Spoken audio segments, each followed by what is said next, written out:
شریعت میں جب بھی کسی وقت کی یا کسی خاص رات کی کوئی فضیلت آتی ہے تو اللہ تعالیٰ اس کو جو ہے وہ اس کا صحیح ٹائم نہیں بتاتے بلکہ اس میں اختلاف ڈال دیتے ہیں.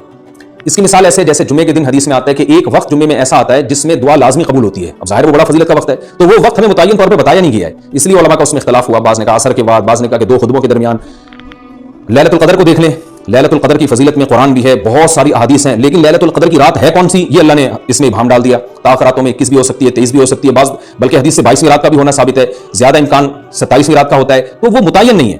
تو جو علماء کہتے ہیں اس کی سرے سے کوئی فضیلت ہی نہیں ہے, ان کا رجحان وہ ان کی ایک یوں سمجھیں کہ دلیل تو نہیں لیکن ایک استیناس کہتے ہیں اس کو, کہ اس سے ان کے اس نظریے کو تقویت ملتی ہے کہ اگر یہ اس کی اتنی زیادہ فضیلت ہے تو اس کی تعیین میں اختلاف بالکل بھی نہیں ہے. تو یہ وہ کہتے ہیں کہ مزاج شریعت کے خلاف ہے. اور تعیین میں اختلاف ہوتا کیوں ہے؟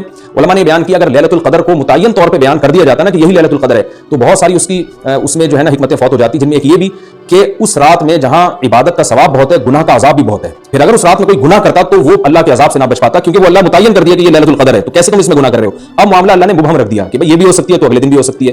اور ایک فائدہ یہ بھی اس میں رکھا متعین نہ کرنے میں کہ لیلۃ القدر انہی کو ملے جو تلاش کریں, جو پورا عشرہ جاگیں گے ان کو لیلۃ القدر ملے گی. اگر اللہ اسپیسیفک دن بتا دیتا کہ 21ویں ہے, 23ویں ہے, یا 25ویں ہے, یا 22ویں ہے, تو بہت سارے لوگوں کو لیلۃ القدر مل جاتی. تو اللہ نے جو مبہم رکھا ہے نا, تو ایک رات کی فضیلت اللہ نے بڑھا دی مگر اس کی تعیین میں ابہام پیدا کر دیا تاکہ جو پورا عشرہ جاگے گا اسی کو لیلۃ القدر ملے گی, اس کے علاوہ ہر آدمی کو نہ ملے. وہ ایک اللہ کی ایک حکمت ہو سکتی ہے اس میں.